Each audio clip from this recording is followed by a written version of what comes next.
Түркістан облысының адами әлеуетті дамыту басқармасы Әнуар Исмаилов атындағы кәсіп колледжінің тарих пәні оқытушысы мен Көшелбаева Ұлтай.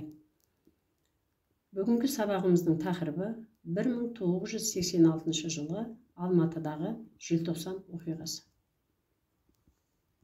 Сабақтың мақсаты: Қазақстан тарихындағы тәуелсіз мемлекеттің қалыптасуының бастамасы болған желтоқсандағы жастар шеруінің мәнін ашып түсіндіру, шолу жасау. Студенттерді ата-бабаларымыздың тәуелсіздік жолындағы ерлігі үлгісінде отанды сүюге, елін сүюге, халқына адал қызмет етуге тәрбиелеу. Студенттердің жауапкершілік, белсенділік, ізденгіштік, зерттеушілік қасиеттерін дамыту. Желтоқсан көтерілісі 1986 жылы 17-19 желтоқсан аралығында Алматыда болған қазақ жастарының кеңес үкіметінің отаршылдық, әкімшіл-әміршіл жүйесіне қарсы наразылық қимылдары. Бостандыққа, тәуелсіздікке ұмтылған қазақ халқы тарихындағы елеулі оқиға болып табылады. Көтеріліске түрткі болған 1986 жылғы 16 желтоқсан күні Қазақстан Компартиясының орталық комитетінің пленумы болып, ол небәрі 18 минутқа созылды.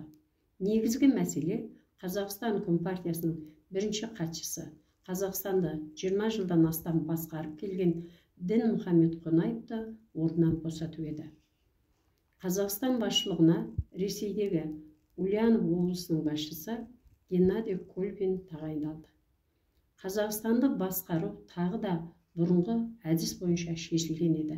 Орталықтың мұндай шешімі қазақ тілін, салтын, дәстүрін білмейтін, жерінің шаруашылығының жағдайын білмейтін адамды Қазақстанға басшылыққа қою қазақ халқының ашу-ызасын тудырды. Қарсылықты қазақ жастары бастады. Желтоқсанның 17 күні таңертең сағат 8-де Брежнев алаңына, қазіргі республика алаңына саяси тәуелсіздікті талап еткен ұрандар мен 300-дей адам алаңға жиналды. Кешке қарай ол 20 мыңға жетті. Демонстрацияны үкімет қарулы күшпен таратуға тырысты. Алаңға құқық қорғау органдары мен арнайы әскери күштер тобы жеткізілді. Соған қарамастан халықтың наразылығы 18-19 желтоқсан күндері де өз жалғасын тапты.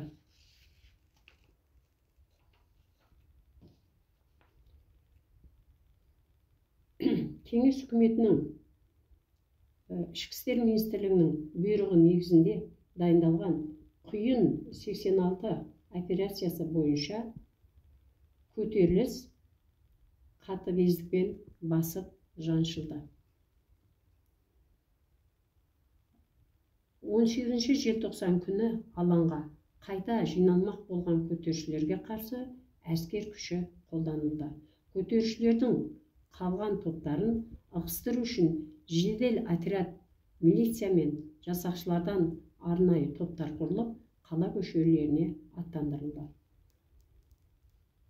Осы әскери күштер 19 желтоқсан күні қаланың әр тұсында шеруге шықпақ болған 6 топты басып таратты. Алаңдағы көтерілісшілерді таратып, ішкі істер бөлімдеріне 2401 адам сол күні-ақ жеткізілді. Көптеген жастарды қала сыртына апарып тастады. Жалпы жауапқа тартылғандардың саны 8,5 мың адам болды. Саяси тұрғындағы қуғындау бойынша 99 адам сотталып, 264 студент оқудан шығарылды. 1987 жылы жазда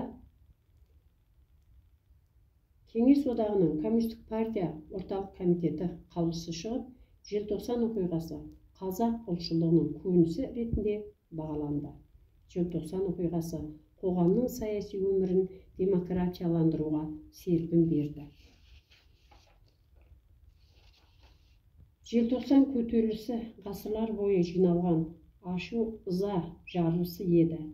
қазақ халқының тіл мүддесі, рух мүддесі, осының бәрінің қосындысы ашу ыза тудырғаны шындық.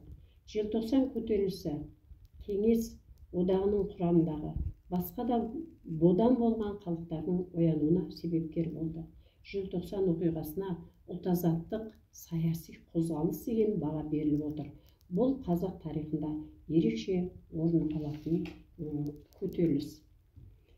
Желтоқсан көтерілісі құрбандарының қатарында Ербол Сыпатаев, Сәбира Мұхамеджанова, Молданазарова, Қайрат Рысқұлбеков, Әбдіқұлов, Ләззат Асанова сынды ержүрек қазақ жастары бар. Желтоқсан ел тарихы, ерлік тарихы. Президент жарлығымен 1996 жылы 9 желтоқсанда Қайрат Рысқұлбековке халық қаһарманы атағы беріліп, алтын жұлдыз айрықша белгісі ата-анасына тапсырылды. Сәбира, Ләззат Ерболдарға ақтау жөніндегі анықтама берілді. Алматы төрінен тәуелсіздік ескерткіші бой көтерді.